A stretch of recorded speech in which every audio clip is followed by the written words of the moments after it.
साथियों नमस्कार।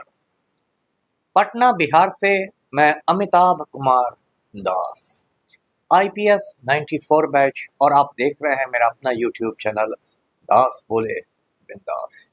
क्योंकि जब बुज़दिलों ने मुंह में दही जमा लिया हो तो दास का बिंदास बोलना जरूरी हो जाता है।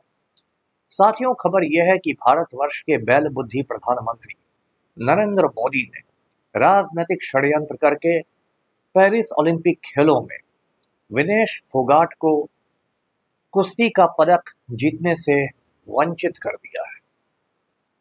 अब इस पूरे वीडियो को आखिर तक दिल थाम कर देखिए। साथियों, आपको मालूम होगा कि फ्रांस की राजधानी पेरिस में इन दिनों ओलंपिक खेलों का आयोजन चल रहा है।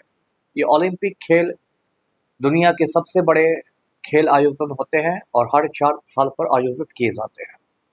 इनका इतिहास हजारों साल पुराना है। प्राचीन यूनान में ही ओलंपिक खेल शुरू हुए थे। इन ओलंपिक खेलों में, पेरिस ओलंपिक खेलों में, भारत की जानी मानी महिला पहलवान विनेश फोगाट भी हिस्सा ले रही हैं। और विनेश फोगाट ने एक दिन में 3 बड़े बड़े पहलवानों को चारों खाने चित्त कर दिया और फाइनल में पहुंच गई। फाइनल में उनका मुकाबला एक अमेरिकन पहलवान से होना था। फाइनल में पहुंचने की वजह से विनेश फोगाट का एक पदक पक्का हो गया था। अगर वो जीत जाती तब तो स्वर्ण पदक मिलता, और हार भी जाती तो रजत पदक मिलता, सिल्वर मेडल मिलता। लेकिन फाइनल प्रतियोगिता के एक दिन पहले विनेश फोगाट को मालूम हुआ कि जिस 50 किलो की कैटेगरी में वो कुश्ती लड़ती हैं, 50 किलो से उनका वजन 1 किलो यानी 1000 ग्राम ज़्यादा है। अब विनेश फोगाट पूरे टेंशन में आ गई और रात भर उन्होंने साइकिल चलाई, जिससे कि पसीना निकले, चर्बी जले। उन्होंने अपने बाल छोटे छोटे करवा लिए और कहते हैं कि उन्होंने अपने शरीर से थोड़ा खून भी निकाल लिया। इसके बावजूद उनका वजन 900 ग्राम घटा और 100 ग्राम ज़्यादा ही रह गया। और 100 ग्राम ज़्यादा वजन होने की वजह से उन्हें फाइनल में लड़ने से अयोग्य घोषित कर दिया गया, डिसक्वालीफाई घोषित कर दिया गया। इस बात का विनेश फोगाट को इतना बड़ा सदमा लगा कि उन्हें पेरिस के एक अस्पताल में भर्ती कराना पड़ा। और उसके बाद विनेश फोगाट ने कुश्ती से संन्यास लेने की घोषणा कर दी। उनका दिल ऐसा टूट गया। साथियों, ये जो हरियाणा का फोगाट परिवार है, इसने इस देश को बड़े बड़े पहलवान दिए हैं।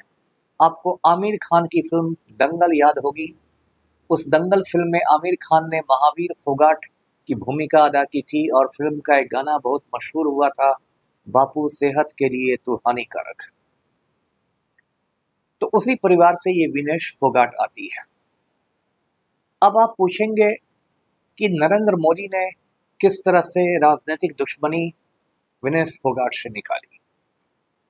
तो 1-2 साल पहले हम चलते हैं। भारतीय जनता पार्टी का एक वरिष्ठ राम भक्त ब्रजभूषण शरण सिंह यूपी का बहुत बड़ा गुंडा है, बहुत बड़ा माफिया डॉन है। वो केसरगंज से भाजपा का सांसद हुआ करता था, एमपी हुआ करता था। ब्रजभूषण शरण सिंह ने भारतीय कुश्ती महासंघ पर कब्जा कर लिया था और भारतीय कुश्ती महासंघ का अध्यक्ष बन गया था। अब ये जो ब्रजभूषण शरण सिंह गुंडा था, ये महिला पहलवानों के साथ बदतमीजी करता था, उनकी छातियां दबाता था और जय श्री राम के नारे लगाता था। इसकी शिकायत महिला पहलवानों ने दिल्ली के पुलिस स्टेशन में की, लेकिन पुलिस स्टेशन वालों को हिम्मत नहीं हुई कि भारतीय जनता पार्टी के माननीय सांसद के खिलाफ वो एफआईआर दर्ज करे। उन्होंने एफआईआर दर्ज करने से साफ इनकार कर दिया। तब ये महिला पहलवान सुप्रीम कोर्ट पहुंची। सुप्रीम कोर्ट ने दिल्ली पुलिस को फटकार लगाई और सुप्रीम कोर्ट की फटकार के बाद दिल्ली पुलिस ने ब्रजभूषण शरण सिंह पर एफआईआर दर्ज किया, मोलेस्टेशन के आरोप में, महिलाओं के साथ बदतमीजी करने के इल्जाम में। एफआईआर दर्ज होने के बाद भी जो नरेंद्र मोदी हैं, जो बेटी पढ़ाओ बेटी बचाओ की बात करते हैं, वो ब्रजभूषण शरण सिंह के साथ चट्टान की तरह खड़े रहे। ब्रजभूषण शरण सिंह को ना तो बीजेपी से निलंबित किया गया, ना निष्कासित किया गया और ना उसकी गिरफ्तारी की गई। जब दुनिया भर में हंगामा मचा तो ब्रजभूषण शरण सिंह को भारतीय कुश्ती महासंघ के अध्यक्ष पद से इस्तीफा देना पड़ा।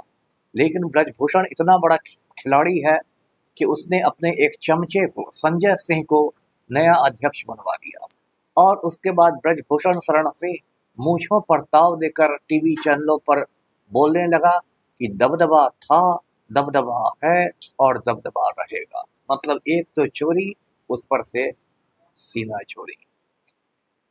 इसके बाद ये दो पहलवान थे, ये बिल्कुल निराश हो गए। ये लोग जंतर मंतर पर धरना भी दे रहे थे। उसमें कई लोग शामिल थे, लेकिन 3 चेहरे प्रमुख थे पहलवानों के। एक विनेश फोगाट का चेहरा, जिसकी कहानी मैं भी सुना रहा हूँ। एक साक्षी मलिक और एक पुरुष पहलवान थे, बजरंग पूनिया। इस पूरे मामले में मोदी सरकार की दुनिया भर में फजीहत हुई, लेकिन मोदी जी शर्म निरपेक्ष नेता हैं, शर्म हया छोड़ के राजनीति करते हैं, उन पर कोई असर नहीं हुआ। जब मामला बहुत बढ़ गया तो दिल्ली पुलिस आई और उसने जंतर मंतर से इन पहलवानों को बुरी तरह घसीट के हटा दिया। ऐसा लगा कि खूंखार आतंकवादियों से पुलिस लोहा ले रही हो। उन पहलवानों को वहां से हटाया गया जिन पहलवानों ने देश का मान बढ़ाया है, देश का नाम रोशन किया। उसके बाद इन पहलवानों ने कहा कि इस व्यवस्था से अच्छा है कि हम अपने सारे पदक हरिद्वार जाकर गंगा नदी में बहा दें, और ये हरिद्वार पहुंच गए। उसके बाद इनको समझाया बुझाया गया कि नहीं नहीं एक्शन होगा, जरा आप धीरज रखिए, और इनको पदक बहाने से रोका गया। लेकिन बजरंग पुनिया इतने दुखी हो गए कि उन्हें भारत सरकार ने पद्मश्री से अलंकृत किया था, तो वो अपना पद्मश्री का पदक लेकर प्रधानमंत्री आवास जाने लगे लौटाने के लिए। प्रधानमंत्री आवास में 56 इंच का सीना वाले नरेंद्र मोदी रहते हैं, इसलिए वहां काफी कड़ी सुरक्षा रहती है। पुलिस वालों ने बजरंग पुनिया को रोक दिया, तो उन्होंने पीएम हाउस के बाहरी जो फुटपाथ है, जो सड़क है, उस पर अपना पद्मश्री रख दिया और वो लौट गए।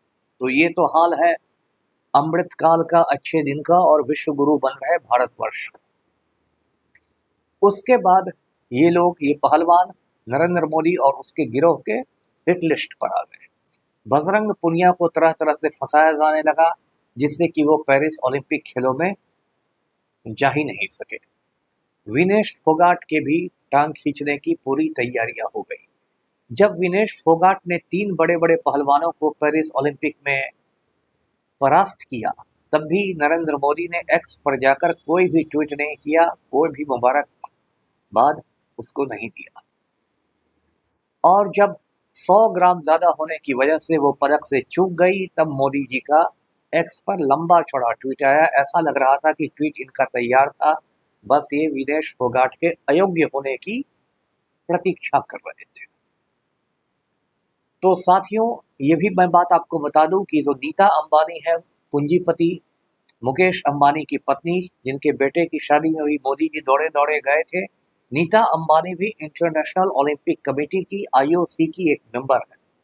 तो ये जो पूरा मामला लगता है विनेश फोगाट को डिस्क्वालीफाई करने का, ये एक बहुत बड़ा षड्यंत्र लगता है, एक बहुत उच्च स्तरीय साजिश लगती है, और इस हाई लेवल कॉन्स्पिरेसी में बड़े बड़े दिग्गज लोग शामिल हैं। और जैसा होता है इस देश में, कभी भी सच्चाई सामने नहीं आ पाएगी।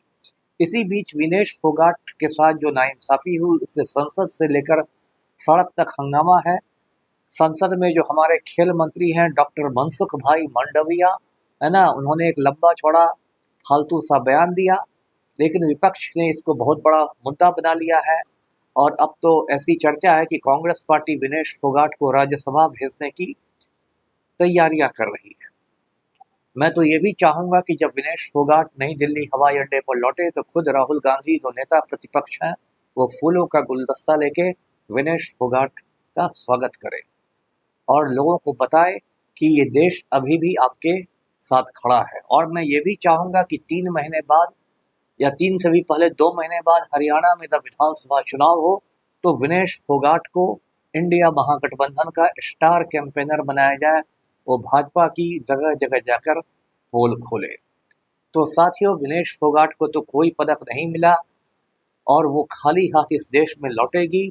लेकिन नरेंद्र मोदी ने जो एक ओछी राजनीति की है, बहुत ही गिरी हुई राजनीति की है, और भारत की एक बेटी को पदक नहीं जीतने दिया है, इसके लिए भारतवर्ष मोदी को कभी माफ नहीं करेगा। और मोदी जी जो अहंकार होता है ना, वो स्वास्थ्य के लिए हानिकारक होता है। अभी पड़ोसी बांग्लादेश में देख लीजिए, वहाँ माननीय प्रधानमंत्री के आवास में लोग घुस गए और प्रधानमंत्री की साड़ी ब्लाउज सब लूट के चल दिए। इसलिए देशवासियों के धैर्य की परीक्षा नहीं लीजिए। मैं हिंसा का समर्थन नहीं करता हूँ, लेकिन शांतिपूर्ण तरीके से भी क्रांतियाँ होती रही हैं। धन्यवाद। जय हिंद।